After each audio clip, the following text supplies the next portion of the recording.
Police को दिल्ली में आफताब के घर से एक हथियार नुमा चीज मिली है जिसे जांच के लिए भेजा जाएगा। पुलिस को शक है कि कहीं उसी हथियार से तो आफताब ने श्रद्धा के शव को नहीं काटा। इसके अलावा आफताब के कपड़े भी मिले हैं जिन्हें फॉरेंसिक जांच के लिए भेजा जाएगा। जांच लगातार जारी है। एक हथियार नुमा चीज बरामद की गई है और इसे भी जांच के लिए भेजा जा रहा है कि कहीं यही आलाए कत्ल तो नहीं है, यानी कत्ल में इस्तेमाल किया गया हथियार तो नहीं।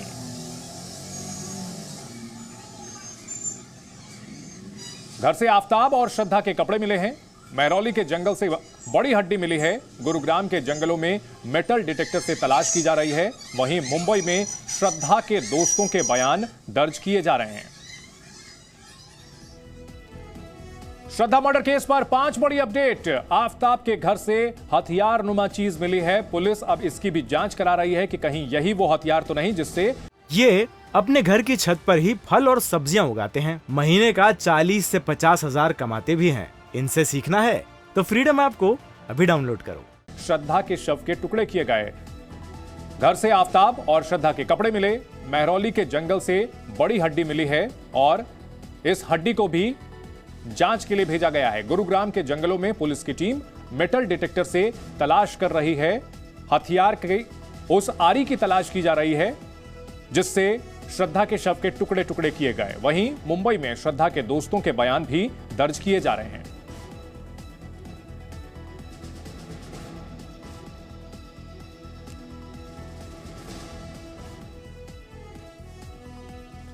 इस बड़ी खबर पर हमारे साथ हमारे 3 सहयोगी जुड़ चुके हैं। येशा कोटक जो कि मुंबई से हमारे साथ जुड़ रही हैं, वहीं रजनीश जो कि महरौली से जंगल में हड्डियां फेंकी थी, तो शव के टुकड़े फेंके थे, वहां से जुड़े हैं। साथ ही साथ डीसीपी ऑफिस के बाहर से हमारे साथ नीरज जुड़ चुके हैं। 3 खास मेहमान हमारे साथ जुड़ रहे हैं। एलन राव हैं जो कि पूर्व डीसीपी हैं दिल्ली पुलिस के, साथ ही साथ प्रैक्टिसिंग लॉयर भी हैं। डॉक्टर निमिष देसाई जो कि वरिष्ठ मनोचिकित्सक हैं, उनसे भी हम बात करेंगे। वहीं संजीव देसवाल डिटेक्टिव हैं, वो भी हमारे साथ जुड़ चुके हैं। सबसे पहले जानना चाहेंगे इस मामले में रजनीश, अगर बात की जाए जंगलों से हड्डियां मिली हैं, हथियार की तलाश की जा रही है, आज क्या कुछ खास हुआ है? देखिए, आज भी दिल्ली पुलिस की एक टीम महरौली छतरपुर के इन्हीं जंगलों में पहुंची थी। तकरीबन 2 से ढाई घंटे तक इन्हीं जंगलों में उन्होंने खाक छानी। कल की अगर बात करूं तो शुक्रवार को दिल्ली पुलिस एक कटर नुमा मशीन यहां पर लेकर पहुंची थी, क्योंकि जंगल में झाड़ियां बहुत ज्यादा थी। इन झाड़ियों की वजह से ही जो सर्च ऑपरेशन है उसमें काफी ज्यादा दिक्कतें आ रही थी। इसी के चलते कटर से कई झाड़ियों को काटा गया था। आज भी पुलिस यहां पर पहुंची थी, लेकिन इस समय पुलिस इस जंगल से निकल चुकी है। ठीक है, और नीरज जो है नीरज, मोबाइल पुलिस फोन, अभी तक जो भी सबूत मिले हैं, क्या कुछ है ये हमारे दर्शकों को बताएं।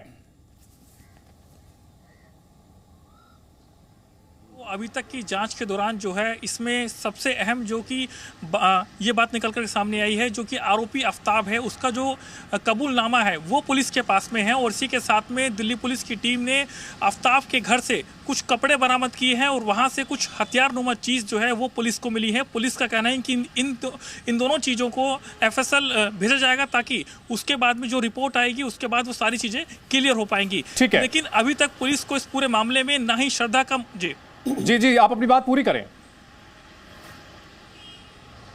जी, अभी तक जो कि पुलिस को इस पूरे मामले में ना ही श्रद्धा का मोबाइल फोन मिला है और पुलिस को ना ही वो आलाए कत्ल मिला है, और ना ही पुलिस को इस पूरे मामले में जिस दिन इस वारदात को अंजाम दिया गया, जो आरोपी आफताब के कपड़े थे जिस पर खून के धब्बे हो सकते हैं, वो भी पुलिस को अब तक नहीं मिले हैं। और इसी के साथ में ना ही श्रद्धा के कपड़े पुलिस को बरामद हुए हैं। ठीक है, ये अहम सबूत हो सकते हैं जो कि अभी तक बरामद नहीं किए जा सके हैं। ये शायद मुंबई में भी श्रद्धा के दोस्तों से पूछताछ की गई है, वहां से क्या अपडेट?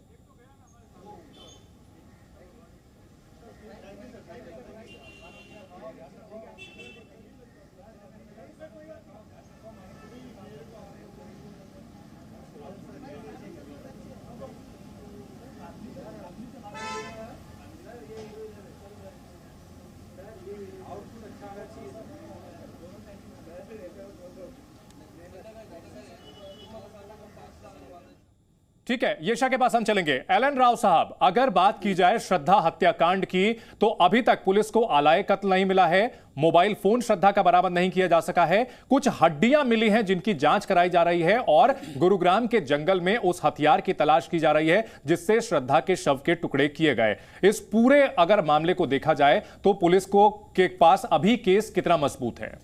देखिए, ये केस बहुत चर्चित केस हो गया है और इसमें सबसे इम्पोर्टेंट जो बात मैं समझता हूँ कि ये 6 महीने की डिले है इसकी इन्वेस्टिगेशन स्टार्ट होने में, ये एक अहम एक हमारा सेटबैक मैं समझता हूँ। लेकिन अभी तक की जो साक्ष्य मिली है, अभी जो एविडेंसेस मिले हैं, वो एविडेंसेस टोटल कोरोबोरेटिव एविडेंस हैं, जिनको सर्कमस्टांशियल एविडेंस कहते हैं। वो चेन ऑफ एविडेंस को अभी जोड़ा जाएगा और ख़ास तौर से सबसे इम्पोर्टेंट चीज़ है इसमें जो आफ्ताब के इंस्टेंस पर जंगल से हड्डियां मिली हैं या कोई खून अगर मिला है वो डीएनए के सैंपलिंग की जाएगी। डीएनए सैंपलिंग में अगर ये सब चीज़ें श्रद्धा की मिल जाती हैं तो मैं समझता हूँ स्ट्रॉन्ग, ये केस बड़ा स्ट्रॉन्ग एट दिस स्टेज। लेकिन उसके डेड बॉडी नहीं मिलना, उसका सर नहीं मिलना, उसका मोबाइल नहीं मिलना, और ये सारी चीज़ें थोड़ा बहुत सेटबैक है। बट अभी केस इन्वेस्टिगेशन की स्टेज है, वो इनिशियल स्टेज पे है। अभी और 4-5 दिन और उनके साथ है, वो हो रहा है, उसका नार्को टेस्ट हो रहा है, उसके बाद और भी उम्मीद है काफी एविडेंस। ठीक है, संजीव देसवाल साहब, इस केस में को कहां देखते हैं आप, कितना मजबूत देखते हैं?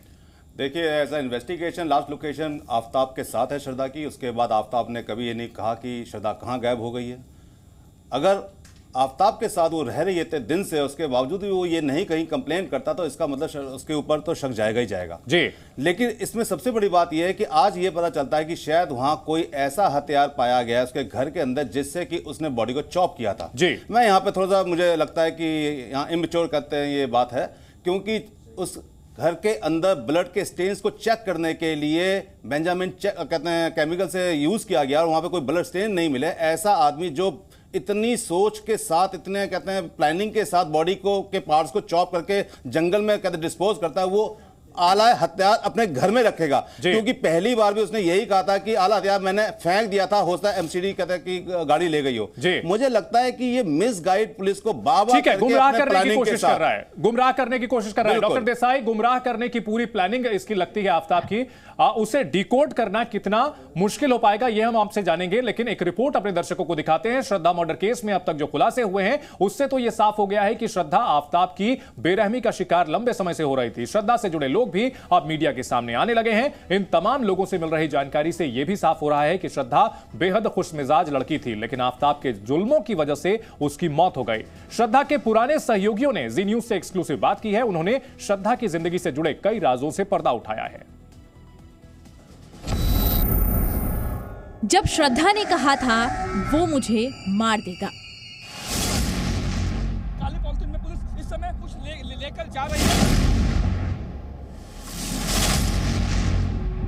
आज श्रद्धा वारकर इस दुनिया में नहीं है, लेकिन श्रद्धा को इस बात का एहसास बहुत पहले ही हो गया था कि जिस बेरहम शख्स को उसने दिल दिया है वो एक दिन उसकी जान ले लेगा। लेकिन फिर भी श्रद्धा आंख मूंदी रही। बात साल 2020 की है। आफ्ताब के साथ रिलेशनशिप में आने के कुछ समय बाद श्रद्धा ने कॉल सेंटर में काम करने वाले अपने एक दोस्त राहुल राय को ये बात बताई थी। उसको लगा पुलिस चौकी को लेके गया, पुलिस 2020 में पुलिस चौकी लेके गया। लेके जाने के बाद में उसको कंप्लेंट लिखवाया, एफआईआर करवाया इनसे। एफआईआर कराने के बाद में तो हॉस्पिटल बोला जाने के लिए, तो हॉस्पिटल एक्चुअली नहीं गई, तो हम लोग घर पे लेके आए उसको बोले मेरे को डर है, मुझे कभी मुझे जान से मार देगा, वैसा बोलने लगी। एक्चुअली मुझे डर है, इतने 3 से 4 बार मुझे मतलब मारा, मुझे गला दबाने की कोशिश किया।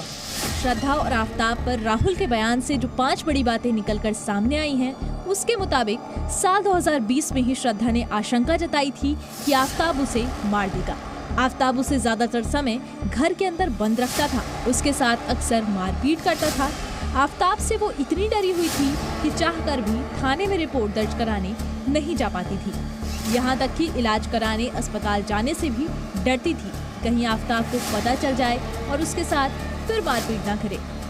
उस दौरान श्रद्धा और राहुल के बीच हुई चैट का भी रिकॉर्ड पुलिस के पास है। इस चैट को देखने के बाद पता चलता है कि श्रद्धा आफ्ताब के जाल में बुरी तरह फंस चुकी थी और उससे दूरी बनाना चाहती थी। अब चैट देखिए। श्रद्धा वारकर, देर से रिप्लाई के लिए सॉरी। श्रद्धा का दोस्त, कोई बात नहीं। श्रद्धा वारकर, कल उसके पेरेंट्स के घर जाने के बाद सब कुछ सुलझ गया। श्रद्धा वारकर, आज वो घर छोड़ देगा। श्रद्धा वारकर, लेकिन कल की पिटाई की वजह से मैं आज ऐसा नहीं कर पाऊंगी। मुझे लग रहा है मेरा बीपी लो है और मुझे गहरी चोट लगी है। एनर्जी नहीं बची है बेड से उठने की। श्रद्धा वारकर, मैं आज उसको बाहर निकाल कर रहूंगी।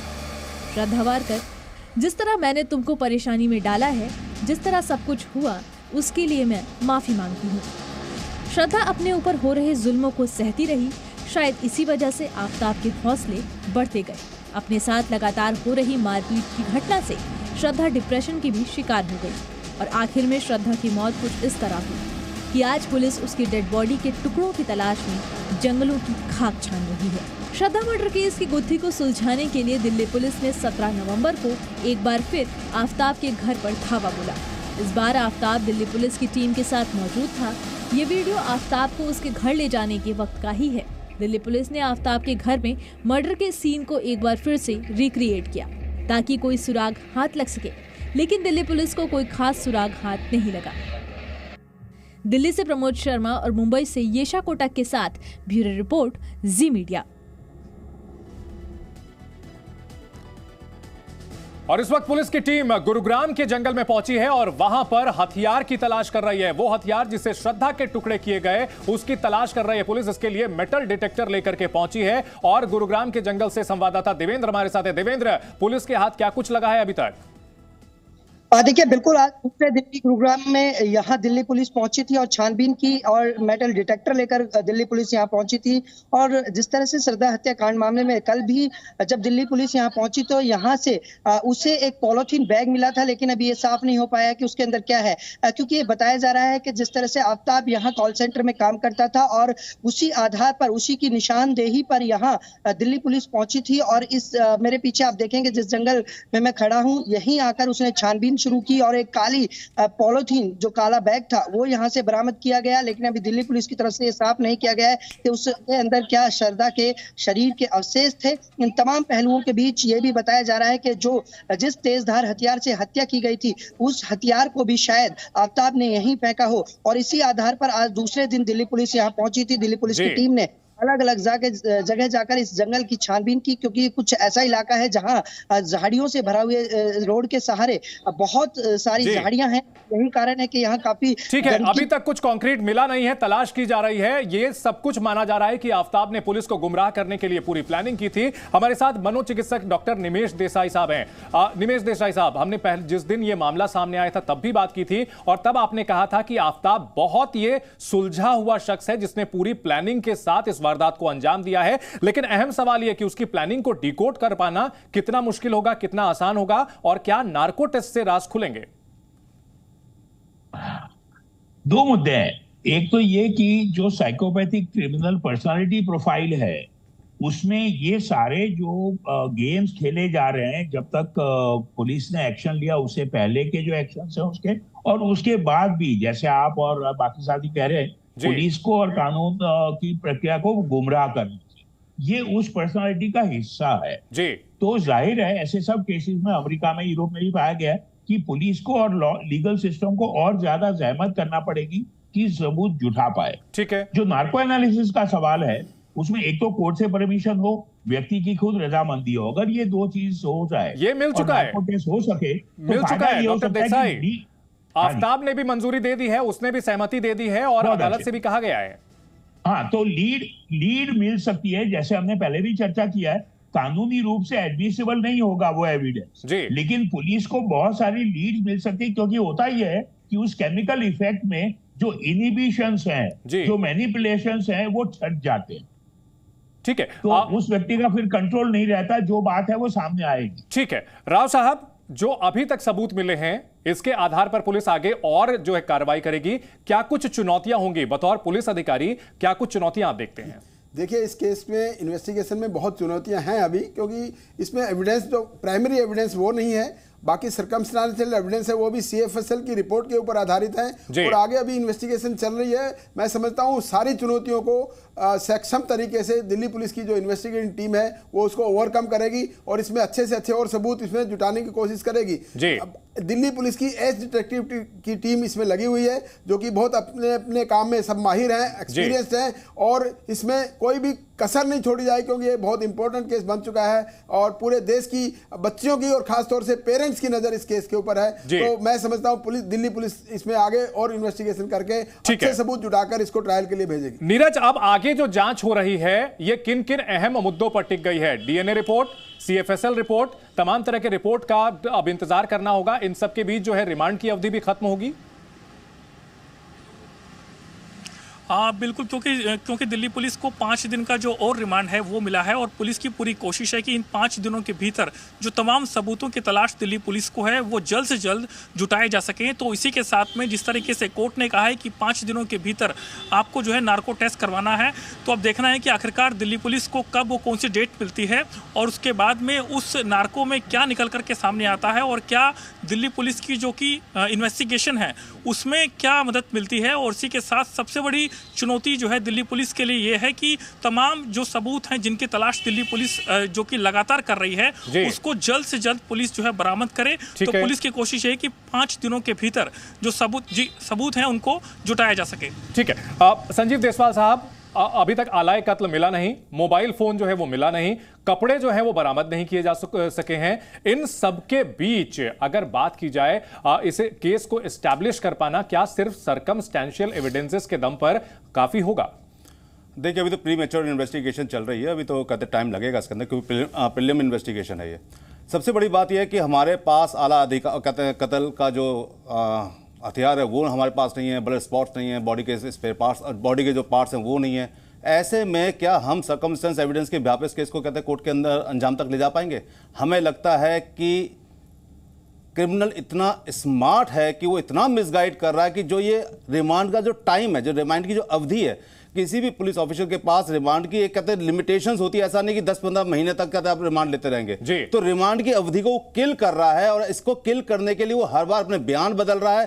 पहले हम इन्वेस्टिगेशन कर रहे थे जंगलों में दिल्ली के, अब हम पहुंच गए हैं जंगलों में गुड़गांव के। अब गुड़गांव के जंगलों में पहुंच गए तो हो सकता है कि वहां पर भी उसने बॉडी को डिस्पोज करने की कोशिश की गई हो, क्योंकि वो रात को कहते हैं अपनी जॉब को ज्वाइन करता होगा, तो हो सकता है कि वहां जाते वो अपनी कहते बॉडी को डिस्पोज करता हो। तो हमें ऐसा लगता है कि अगर इन्वेस्टिगेशन में कंक्रीट एविडेंस नहीं मिले तो हर हालत के अंदर आपको सर्कमस्टेंस एविडेंस मजबूत करने ही होंगे। जी डॉक्टर देसाई, अगर जिस तरह से देसवाल साहब ने बताया, कहीं ना कहीं आफताब ने यह भी एंटिसिपेट किया हुआ होगा कि, और इस वक्त बड़ी खबर आ रही है, जी न्यूज के पास श्रद्धा की चैट है, बड़ी खबर। चैट में लिखा मेरी नाक टूट गई। श्रद्धा की चैट जो कि अब धीरे धीरे सामने आ रही है, उसमें इसने लिखा हुआ है कि सीढ़ी चढ़ते वक्त मेरी नाक टूट गई। जी न्यूज के पास श्रद्धा की चैट है। कल अपने टीम लीडर के साथ जो चैट की थी उसमें बताया था कि आफताब ने उसकी इस बेरहमी से पिटाई की थी कि वो उठ भी नहीं पा रही थी और उसका बीपी लो हो गया था। वो तस्वीर भी उसने भेजी थी अपने टीम लीडर को जिसमें उसके चेहरे पर चोट के निशान, ब्लैक स्पॉट्स दिख रहे थे। और अब जो चैट सामने आई है उसमें उसने लिखा था कि मेरी नाक टूट गई है। येशा कोटक इस बड़ी खबर पर हमारे साथ जुड़ गई हैं। येशा, ये चैट किसके साथ थी और इस चैट में और क्या कुछ खास है? जी चंदन, अब ये देख रहे हैं कि ये जो चैट है हम देख रहे हैं उसमें श्रद्धा कह रही है कि उसकी नाक टूट गई थी, उसे नाक में फ्रैक्चर आया था। अभी इस पे ये सवाल ये भी उठ रहा है कि क्या असल में उसको किसी ने धक्का मारा था या किस कारण उसका नाक टूटा था, उसके बारे में उसने पुष्टि नहीं की। एक दोस्त के साथ उसने ये चैट किया। यहाँ तक कि कल भी जहाँ हमने देखा था कि श्रद्धा की कुछ रिपोर्ट सामने आई थी जिसमें एक डॉक्टर ने कहा था कि उसे बैक की तकलीफ थी और उसके चलते उसने 3 दिन तक ट्रीटमेंट भी लिया था, 3 दिन तक हॉस्पिटल में भर्ती भी थी। वहाँ भी डॉक्टर ने यही कहा था कि श्रद्धा ने कोई क्लैरिटी नहीं थी कि उसके साथ मारपीट होती है या क्या है, लेकिन उसे 3 दिन तक ट्रीटमेंट ली थी और आफताब भी उसी समय मौजूद था। उसने अपनी केस हिस्ट्री तो बताई नहीं, लेकिन डॉक्टर का ये कहना था कि ऐसा भी हो सकता है कि शायद उसके साथ मारपीट हो रही है जिसके कारण उसे ये बैक की तकलीफ हो रही है। अभी सामने ये भी बात आ रही है कि जो है श्रद्धा के फेस पे भी निशान थे और उसके अलावा उसकी नाक भी टूट गई थी। तो क्या ये सब मारपीट के कारण हुआ था? ये जो है एक सवाल बहुत जरूरी हो जाता है। बिल्कुल, श्रद्धा के चैट में अब धीरे धीरे जो बातें सामने आ रही हैं उसके मुताबिक लंबे समय से आफताब उसके साथ मारपीट कर रहा था और मारपीट भी इस हद तक करता था कि वो बेहोश हो जाती थी, वो उठ नहीं पाती थी बिस्तर से। और जी न्यूज के पास श्रद्धा की जो चैट है उसमें उसने लिखा है कि उसकी नाक टूट गई है, लेकिन सीढ़ी से गिरने को ये वजह बताया है अपनी नाक टूटने की। इससे पहले ये चैट सामने आई थी जिसमें उसने आफताब के बारे में ये बताया था कि आफताब ने उसे इस बुरी कदर पीटा था कि वो उठ भी नहीं पा रही बिस्तर से। वो आफताब को अपने घर से बाहर निकालना चाहती है। आफताब के परिवार से उसकी बात हो चुकी है। धीरे धीरे ये बातें सामने आ रही हैं। बड़ी खबर, चैट में लिखा है जख्म भरने में समय लगेगा। ये शब्द थे श्रद्धा के, उस श्रद्धा के जिसे 6 महीने पहले बेरहमी से कत्ल कर दिया गया। उसमें उसने लिखा था कि मेरी नाक टूट गई है, जख्म भरने में समय लगेगा, सीढ़ी चढ़ते वक्त गिरने से नाक टूट गई। ये दूसरी चैट है। एक चैट जो कल हमने आपको दिखाई जिसमें साफ साफ ये मेंशन किया था कि आफताब ने उसे इतनी बुरी तरह पीटा कि वो बिस्तर से उठ भी नहीं पा रही, और दूसरे दोस्त के साथ बातचीत में उसने लिखा था कि उसकी नाक टूट गई है। और ये वो चैट के स्क्रीनशॉट्स हम आपको दिखा रहे हैं जिसमें श्रद्धा ने ये लिखा हुआ है फ्रैक्चर्ड इट, यानी कि नाक उसकी टूट गई है और सीढ़ियां चढ़ते हुए टूट चुकी है। ये तस्वीरें हम आपको दिखा रहे हैं श्रद्धा का चैट जिसमें अपने दोस्तों के साथ उसने ये बातें की थी। उसके दोस्त ने पूछा कि आखिर तुम्हारे नोज को क्या हो गया, यानी तुम्हारे नाक को क्या हो गया, गिर गई या ऐसा कुछ हुआ। तो उसने कहा कि नाक उसकी टूट गई है, और साथ साथ उसमें फिर मेंशन उसने किया कि सीढ़ियां चढ़ते हुए उसका पैर फिसल गया और इसकी वजह से उसकी नाक टूट गई। अलग अलग चैट हम आपको दिखा रहे हैं। अपने दोस्तों के साथ वो जिक्र करती थी, टीम लीडर को उसने बताया था कि किस तरह से उसके साथ मारपीट की गई। श्रद्धा की चैट लगातार सामने आ रही है उसके दोस्तों से, टीम लीडर से, जिसमें यह मालूम चल रहा है कि उसके साथ मारपीट रोजमर्रा की बात थी, आम बात थी। एक दूसरे दोस्त को उसने बताया कि उसकी नाक टूट गई थी, लेकिन इसके पीछे वजह उसने सीढ़ियों से फिसलने को बताया था। ये अपने घर की छत पर ही फल और सब्जियां उगाते हैं। महीने का 40 से 50 हजार कमाते भी हैं। इनसे सीखना है तो फ्रीडम ऐप को अभी डाउनलोड करो।